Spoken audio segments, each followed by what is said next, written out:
коомчулукта мекеним Кыргызстан менен бир канча саясатчылар шайлоого даярданып атышат. Алардын ичинде алар биригип жатышат шайлоого жакын. Текебаев, Адахан Мадумаров, Темир Сариев, Жанар Акаевдер биригип дал ушул мекеним Кыргызстан менен шайлоого барат деген маалыматтар айтылып атат да. Мекеним Кыргызстан деген ким ал? Ушуну бир жаңы партияны түптөшүп, бардыгы биригип атышат депчи. Коомчулукта деп берип эле өзүңөрдүн пикириңерди ушинтип бере бересиңер журналисттерчи. Коомчулук менен чатагы деле жок. Коомчулукта деп эки киши айтып, же өзү кызыккан нерседен журналисттер ушундай болуп калды. Коомчулукта. Кайдагы коомчулук? Бүтүн Кыргызстандын аркасынан ар кандай нерселерди быча берет. Башка маселе, мен бүгүн эле жана маалымат көрдүм. Мына төртөө биригип бир ошо ата мекенге кириптир деп. Туура, ал сүйлөшүүлөр жүргөн. Мага да ушундай сунуштарды аябай катуу беришти. Бирок биздин баалуулуктарыбыз башка. Биздин максаттарыбыз башка. Биздин мамлекеттик түзүлүш боюнча, мамлекеттик тартип боюнча, эл аралык саясат боюнча, экономикалык маселелер боюнча таптакыр башка.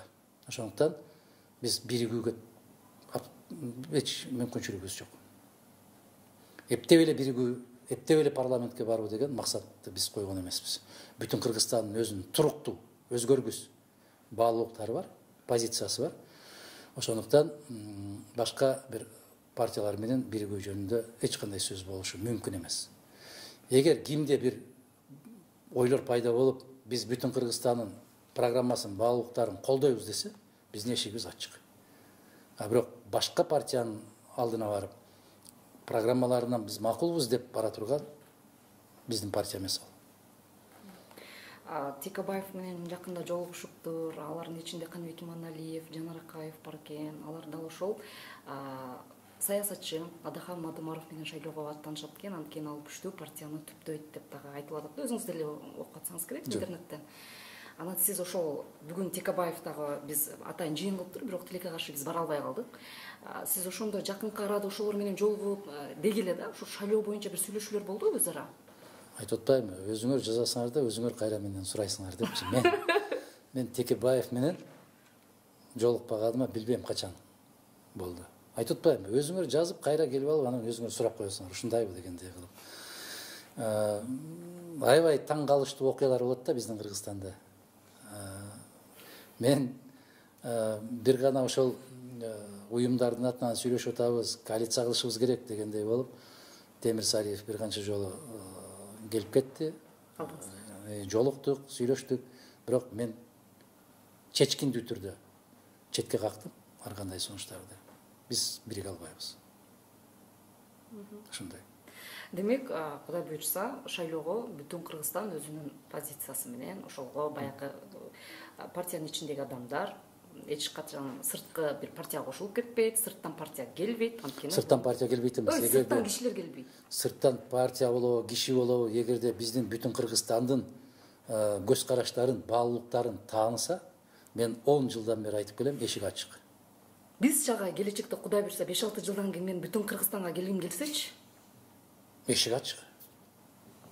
Эшик ачык. Мен кайрылып атпайм, түз эфирде деле айтып атам. Бүтүн Кыргызстандын тизмесин Кыргызстандын эли түзөт. Эгерде кайсы райондан өткөндө түз эфир болуп атканда Актала районунан бир кызыбыз чыгып телефон чалбадыбы? Мен силерден талапкер боло аламмы деп. Келиңиз. Келиңиз талапкер болуңуз. Биздин тизмени эл түзөт. Аны талапкердин акчасы да түзбөйт.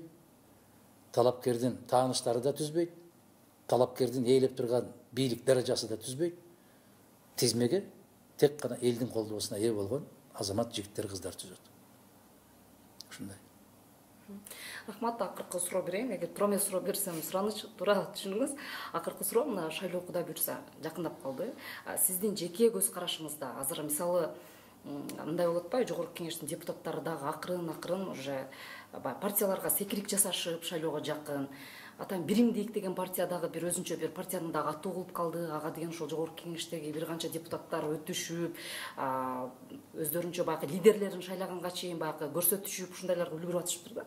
Быйылкы шайлоодо кандай партиялар башы мүмкүн жана ошол партиялардын артында кимдер турушу мүмкүн же баягыдай эле уже чечилип калдыбы? Мен өткөн жылы күздө эле айтканмын, атасы да энеси да бир болгон 3 партияны түзүп барганда аттары менен баратышат. Бул ошол сиз айтып аткан биримдик. Биримдик деген түз ошол Жээнбековдер тарабынан түзүлүп аткан партия. Башкалары баары кыйшаңдатып айтыштан чочулашып айтат, түз эле айтыш керек ар бир нерсени. Экинчисин ошол жалаң чөнтөктүүлөрдөн түзүп аткан Кыргызстан партиясы. Чөнтөктүүлөрдөн. Ошон үчүн кээ бир азаматтар кыйкырып атпайбы, 10 миллионго чыгаралы деп. Ошол азаматтардын баары биз ушул жерге келип алдык. Анан жанагындай чортаман кедей кембагалдар бул жака келүүнү эңсеп да койбогула дегендей түркөйлүк да, абдан чоң караңгылык. Кайсыл жүзү менен айтып атат, 10 миллион сомго көтөрүп коелу деп, баягы күрөөнү. Бул кем акылдык. Мен мындай эле айтайын, жумшагыраак. Үчүнчүсү, жана сиз айтып аткан жетекчиси да ким экенин билбеген, программасы кандай экенин билбеген, мекеним Кыргызстан деген. Ошол баягы атасы менен энеси бир болгондор балдардын баары көбөйүп кетип, бир үйгө батпай калгандан кийин ушундай кылып 3 үйгө бөлүп, ошондой кылып үчөөбүз 3 тараптан бара турган болсок, ар бирибиз 30дан добуш алып келген болсок, 90го жетип алган болсок, анан аман эсен кайрадан ушул көрүп аткан күнүбүздү уланта беребиз деген абдан чоң кара санатайлык менен жасалып аткан ой. Бул шайлоодо эки гана партиянын ортосунда күрөш болот. Бири бийлик тараптагылар болот, бири эл тарапта болот. Эл тараптагы партия бул бүтүн Кыргызстан болот. Калган партиялардын баары аттарын эмне десе ошо десин, кандай көйнөк кийсе кийсин, баштарына кандай калпак кийсе кийсин, алардын ички дүйнөсү баягы сөлөкөт ошол бойдон кала берет. Например, да, бүтүн Кыргызстан эле деп коелу, пример келип алып атам. Биз баардыгыбыз сизге кирдик, анан батпай калганда сиз өзүңүз бир партиялардын атын өзүңүз түптөп бересиз да, бизди бөлө баштайсыз. Бирок баардыгыбыздын эмебиз бир, туурабы? Мисалы, кетчү жолубуз, партиянын ичинде өзүнчө бир ишмердүүлүктөр, позициялар бир, просто аттары башка-башка деп атасыз, туурабы? Ооба. Атасы да энеси да бир да алар. Бирок башка-башка аталыштар менен барат. Башка-башка чапан кийишет. Кече СДПК деп кыйкырып жүргөндөрдүн баары эртең биримдик деген чапанды кийип алып барат. Анан СДПК бийлик деп кыйкырып жүргөндөрдүн баары барат дагы көз айнекти тагып алып, жок, биз мекеним Кыргызстанбыз деп барышат. Элдин башын айландыруу максатында. Түшүнүп атасызбы? Мына биздин партия жаңы партия. Кайдагы жаңы партия? Сен кечеки баласың. Сенин көз карашың да белгилүү. Мен сизге бүгүн эле айтып коем. Эки эле партиянын ортосунда күрөш болот. Бул элдик, бул бийликтик деген. Түшүнүп атасыңбы? Бирок шайлоого чыкканда кирип айтат, биз анча-мынча сизди сындап коебуз, кечирип коебуз, өзүңүздүн балаңызбыз го деп. Мына ошондой деген куулукту жарат. Куулук менен барат.